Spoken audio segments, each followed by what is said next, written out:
Now that we have a project created on the project desktop, we can enter into the well design that we've created and start setting up some of the primary inputs. And we do that by just double-clicking on the icon.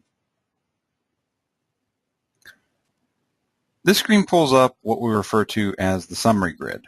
And the summary grid is intended to summarize the key loads in each whole section and identify whether or not those loads are exceeding some predetermined limit that we've specified somewhere in the inputs. And the limit might consist of a limitation that the rig has, whether it be the hydraulics capacity of the pumps or the hoisting capacity of the drawworks or derrick, or it might have something to do with the tensile capacity of the drill pipe, or even the limitations of the rocks that we're drilling through. And so we'll go through how to set up the inputs for some of those limitations in a minute. But first I want to draw your attention to the summary grid and some of the information that it displays. So you'll notice that each whole section is categorized, starting with the top hole sections first, moving deeper into the wellbore. And as we click on the summary grid, or even hover our mouse over the summary grid, it will highlight which interval of the well sketch that we're interested in. Because we had decided when we set up this well to use the default wellbore, we already have some pre-existing hole sizes and casing sizes, which is why we're seeing a well sketch on the left. If we had chosen the option of having a blank wellbore, we wouldn't see any drawing here on the left side of the page. We would need to enter in that information over on this tab on the left called wellbore.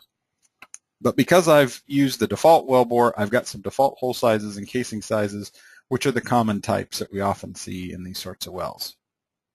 We then break down each hole section into two different operations, or ops. We can drill the hole, 17.5 inch hole, run number 1, as you see here, or we could install the 13 3/8 casing. Now both of those operations can be divided up into two different sub-operations, and later on in the future we'll have more than just these two sub-operations. But for the time being, we could either drill 17.5 inch hole, or we could trip in our 17.5 inch hole. Now both drilling and tripping have different load scenarios that are simulated.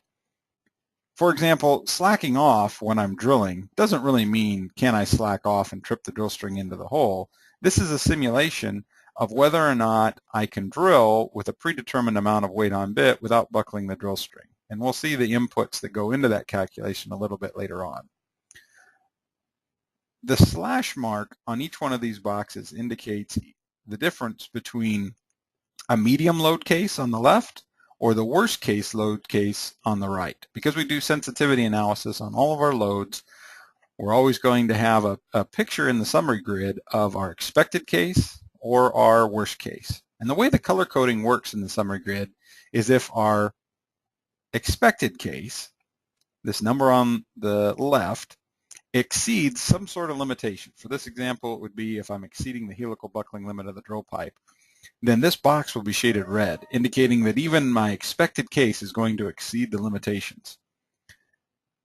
If the expected case is within the limitations of the system, but the worst case scenario, the number on the right, exceeds those limitations, then the box would be shaded yellow, like we see here in the 9 5/8 tripping slack off case. If neither of the expected case or worst case loads exceed some limitation, then the box will be shaded green, as you can see in several of these different boxes. You'll also notice that some of the boxes don't have any color coding, and it's just left with the text no limit, meaning that no limit has been defined yet, so the system can't determine whether or not we're over the limit. That pertains in particular to ECD loading. If I haven't defined the fracture gradient of the rock deeper than the setting depth of the 13 3/8, then it's not possible for the system to predict whether or not the ECD is going to exceed that limit. Likewise with the pump pressure, if I haven't defined what liners I have in my pumps or even the types of the pumps that I'm using, then the system doesn't know if that pressure is acceptable or not. This is what we call our home screen or summary grid. Gives you a lot of information in just a quick snapshot, and we also get a nice picture of the well sketch here in the lower left-hand corner.